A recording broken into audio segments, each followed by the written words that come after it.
Comment utiliser ton Zoom H3 VR comme un pro en 2022? On va voir sur cette vidéo comment mettre en place ton micro, comment le paramétrer correctement pour enregistrer du son d'ambiance à 360 degrés.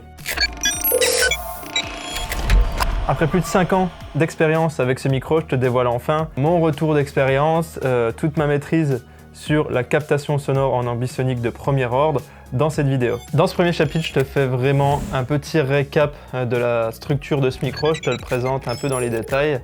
Tu peux voir qu'on a bien 4 capsules sur le dessus avec une petite protection qui va te permettre de mettre la bonnette anti-pop et la bonnette anti-vent par la suite. Tu as bien une petite LED devant qui te permet de voir si ça clip ou pas, donc si ça sature ou non. Tu as l'écran de contrôle à l'avant, tu as tous les boutons qui te permettent de naviguer dans les menus et de lancer l'enregistrement à l'avant de ce micro. Tu as le bouton d'allumage et d'extinction juste ici à l'avant. Et sur les côtés, tu vas avoir également d'autres potards, d'autres réglages que tu peux directement faire sans l'application d'ailleurs, directement sur le micro. Donc sur le côté gauche, on va dire, du micro, on a le réglage du gain du micro.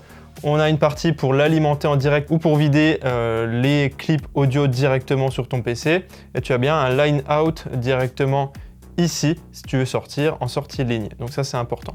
Et de l'autre côté, on a bien la partie pour le volume du casque et la sortie casque. Tu vas voir qu'on va pouvoir monitorer notre son grâce à ça.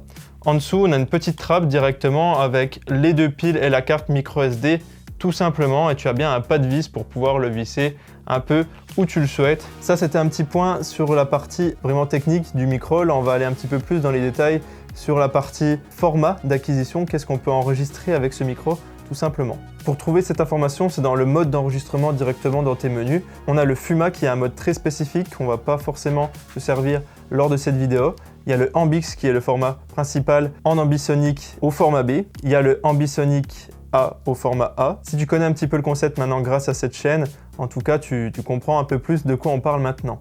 Tu peux également enregistrer directement en stéréo et tu peux également aussi enregistrer en binaural. Nous, ce qui nous intéresse dans notre genre de situation, on va enregistrer du son d'ambiance à 360 degrés directement encodé dans le bon format pour pouvoir s'en servir pour le traitement sur Premiere Pro ou sur Reaper ou sur d'autres logiciels de traitement, puis ensuite le diffuser sur certains réseaux sociaux. C'est ça notre ambition et c'est pour ça que tu es là sur ce tutoriel.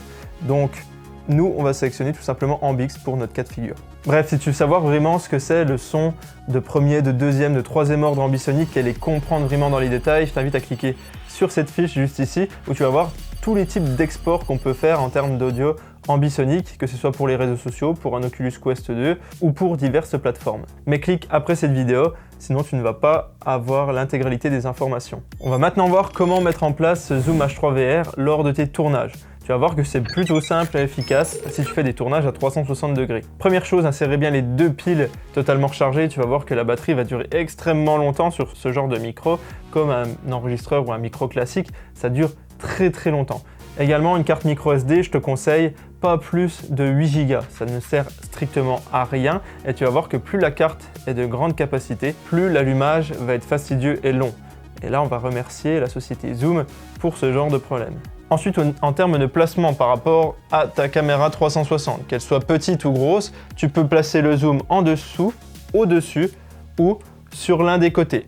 Ça, c'est à ton choix, c'est selon la place que tu as, selon le modèle de caméra que tu as. Par exemple, si tu as une caméra un peu plus petite comme celle-ci, eh ben forcément, le mieux restera quand même la version en dessous, dépendant de la situation. Sache que moi, ce que je fais principalement sur ce genre de caméra qui est hyper pratique, c'est de le mettre soit au-dessus de la caméra, soit au-dessus de l'éclairage qu'il y a au-dessus de la caméra, donc totalement caché dans les zones rouges. Si tu retournes vraiment à la base du micro sur le menu d'origine, quand tu vois les potards un peu s'exciter et le petit bouton rouge qui clignote, tu vas voir que tu as un niveau à bulle entre guillemets intégré numériquement dans ton Zoom H3 VR qui va te permettre de le mettre totalement de niveau. Et sache que l'orientation de l'écran s'adapte automatiquement selon l'orientation de ton micro. Donc il faudra bien évidemment qu'il soit de plus de niveau possible, qu'il soit sur le côté, au-dessus ou en dessous, il faut qu'il soit totalement de niveau. Ensuite, en intérieur ou en extérieur, je te conseille obligatoirement de mettre la bonnette anti-pop. Ce sera un premier filtre qui va te permettre d'éliminer un petit peu les bruits parasites que tu vas avoir au niveau du vent, etc. etc. Hop, ça se met comme ceci.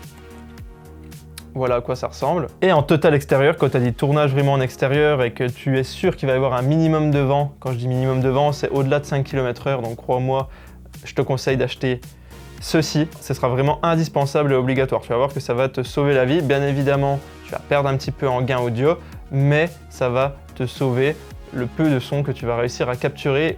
On y revient tout à l'heure. Donc la bonnette, en plus de ça, elle est un petit peu universelle, tu peux la mettre assez facilement sur un zoom H4n Pro, sur un zoom H8, etc. Attention, le zoom avec cette bonnette, il est beaucoup moins facile à utiliser parce que de 1, ça cache un tout petit peu l'écran, et de 2, si tu fais pas attention, tu vas voir que les poils, ils vont vraiment très très loin, et si tu le mets au-dessus de ta caméra et qu'il y a du vent le jour-là, donc c'est pour ça que tu as mis une bonnette, et bah, tu vas voir que les poils vont rentrer dans tes zones de captation, donc dans la vision de telle ou telle lentille, et tu vas voir qu'au niveau du stitching, ça va faire une horreur pas possible. Donc on fait attention quand on met ce genre de bonnette sur sa caméra, on peut bien évidemment bien orienter les poils vers le haut déjà comme ceci, et je dirais même presque prévoir de la laque directement pour pouvoir garder les poils bien vers le haut et qu'il n'y ait pas de poils qui aillent sur le côté. Ensuite, tu n'as plus qu'une chose à faire, c'est regarder le manuel de ta caméra pour savoir où est l'avant de celle-ci. Par exemple, sur une GoPro Fusion, si je te dis pas de bêtises, l'avant, il est du côté inverse de l'endroit où il y a le bouton d'enregistrement. Donc là, tu sais où est l'avant. Pour des caméras un peu plus haut de gamme comme celle-ci, tu vas me dire, c'est facile, on regarde le manuel d'utilisation. Mais attention, que vous filmiez en monoscopique ou en stéréoscopique, c'est totalement différent. Forcément, quand vous filmez en stéréoscopique, la lentille numéro 1, qui était la lentille numéro 1 en monoscopique, ne l'est plus en stéréoscopique. Okay, donc là, c'est très important. Quand on filme en stéréoscopique sur l'Insta360 Pro 2, par exemple, on considère que l'arrière de la caméra, c'est bien l'emplacement batterie ici. Donc en gros, si tu veux placer ton zoom H3 VR dessus, il va bien devoir se placer comme ceci. Donc avec l'écran qui est, tu le vois, de mon côté, et le compartiment batterie de l'Insta qui est de mon côté. Là, tu as le placement parfait pour enregistrer de la vidéo en stéréoscopique 8K 30 fps avec un son de premier ordre ambisonique. Ensuite, si tu filmes en monoscopique sur ce type de caméra, il faut savoir que le placement du micro va être légèrement différent. Donc on place bien son zoom à la bonne orientation. Alors pour savoir quel est l'avant de ce micro Zoom H3 VR, tu as une petite flèche directement à côté de ton niveau à bulle qui t'indique où est l'avant du micro.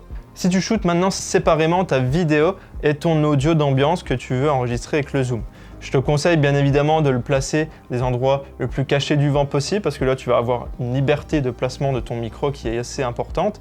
Et en plus de ça, je te conseille de le placer tout de même dans la même orientation que la vidéo drone que tu veux faire, que la vidéo au sol que tu veux faire en 360. Comme ça, tu ne devras pas panner le son en post-production et retrouver la bonne orientation. Je t'invite bien évidemment à suivre toute cette vidéo pour pouvoir avoir un enregistrement de qualité optimale. N'oublie pas qu'Immersive Ambition, c'est aussi un centre de formation. N'hésite pas à me le mettre dans le commentaire si tu veux te faire former sur des formations certifiées Calliope. Donc voilà, il y a très peu de place, donc n'hésite pas à me mettre dans les commentaires. Bon, je vais enlever cette bonnette pour avoir un peu plus simple au niveau des réglages. Pour les réglages, comment ça se passe? Tu as un petit bouton menu, tu as des petites flèches pour naviguer, pour monter, descendre, et on va aller principalement sur la fonction entrée et sortie. On va mettre un coupe-bas pour éviter d'avoir justement tous ces bruits de parasites qui sont dans les fréquences très très basses. On va mettre un coupe-bas à 80 Hz, ce qui permettra d'éliminer déjà tous ces bruits de vent très stridents et ces bruits qui sont très très gênants. Dis-toi qu'avec ce genre de bonnette anti-pop et bonnette comme ça Dead Cat, tu vas vraiment déjà ne pas en avoir d'origine, mais c'est toujours bien de le mettre. Ensuite, on appuie sur menu pour revenir en arrière et on va mettre également un limiteur. Hop, je vais dans limiteur et bien évidemment, on va activer ce limiteur là. Tu vas voir que ça va garder en mémoire tes informations et comme ça, tu n'auras pas de saturation sonore.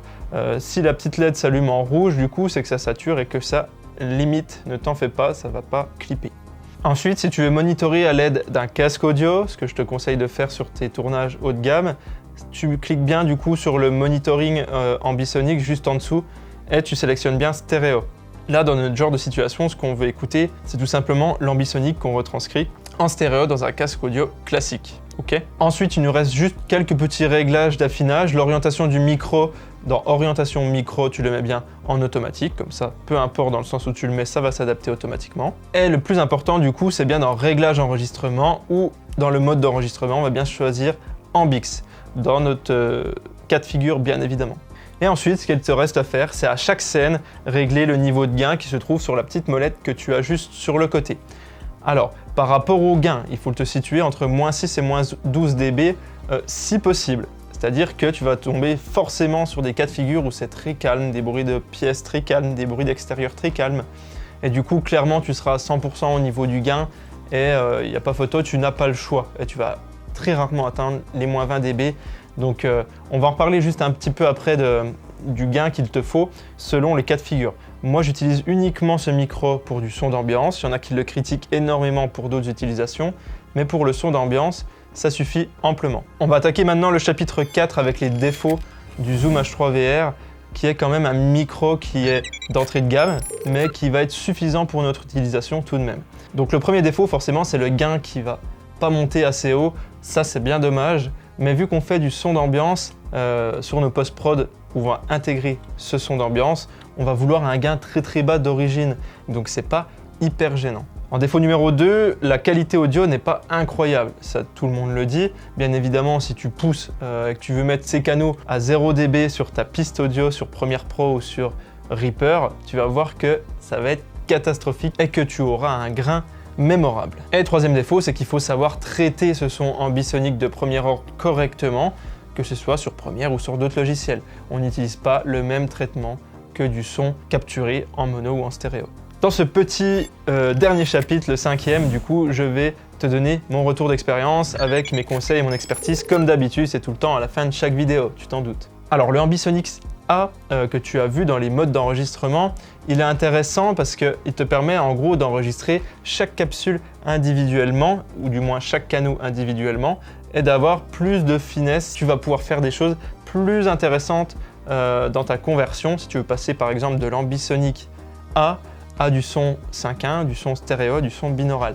C'est plus intéressant dans ce cas-là, mais sinon si tu veux faire du son ambisonique que tu veux exporter en ambisonique et que tes casques VR et que tes casques audio avec un gyroscope dessus vont retranscrire directement en mode binaural, c'est-à-dire que quand tu vas tourner ta tête, le son va s'adapter en conséquence, et bien là, l'Ambix sera largement suffisant et assez intéressant.